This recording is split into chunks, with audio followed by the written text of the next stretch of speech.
202 സെപ്റ്റിമിയൂസ് സെവീരിയൂസിന്റെ കീഴിൽ ആരംഭിച്ച മതപീഡനം ആഫ്രിക്കയിലും വ്യാപിച്ചു. കാർത്തേജിൽ ജീവിച്ചിരുന്ന ധീര ക്രൈസ്തവ വനിതകളായിരുന്ന പെർപച്വായെയും ഫെലിസിറ്റായെയും ചക്രവർത്തിയുടെ കൽപ്പന പ്രകാരം അറസ്റ്റ് ചെയ്യുകയുണ്ടായി. 22 വയസ്സുകാരിയും ഒരു കൈക്കുഞ്ഞിന്റെ അമ്മയുമായിരുന്ന പെർപച്വായും 8 മാസം ഗർഭിണിയായിരുന്ന ഫെലിസിറ്റായും തങ്ങളുടെ വിശ്വാസത്തിൽ ഉറച്ചുനിന്നു. പെർപച്വായെ പിന്തിരിപ്പിക്കാനുള്ള പിതാവിന്റെ ശ്രമങ്ങൾക്ക് മുൻപിൽ ഒരു കുടം ചൂണ്ടിയിട്ട് അവൾ പറഞ്ഞു, "ഇതൊരു കുടമല്ലേ? ഇതിന് വേറൊരു പേരുണ്ടോ? അതുപോലെ ഞാനും ഒരു ക്രിസ്ത്യാനിയാണ്."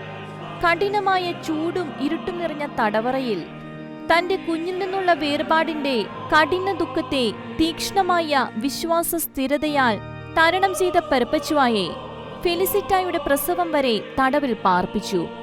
ജയിലിൽ വെച്ച് ഫെലിസിറ്റ തന്റെ കുഞ്ഞിനെ പ്രസവിക്കുകയും തുടർന്ന് ഇരുവരെയും വന്യമൃഗങ്ങൾക്കെറിയാൻ കൽപ്പന പുറപ്പെടുവിക്കുകയുമുണ്ടായി.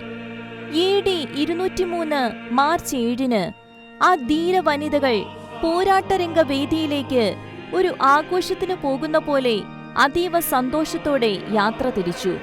ഇരുവരും കാട്ടുപോത്തിനു മുന്നിലേക്ക് എറിയപ്പെടുകയും കാട്ടുപോത്തിന്റെ മുറിവേൽപ്പിക്കലുകൾക്ക് ശേഷം രണ്ടുപേരും വാളിനിരയാക്കപ്പെടുകയും തങ്ങളുടെ നിത്യകിരീടം സ്വീകരിക്കാൻ യാത്രയാകുകയും ചെയ്തു.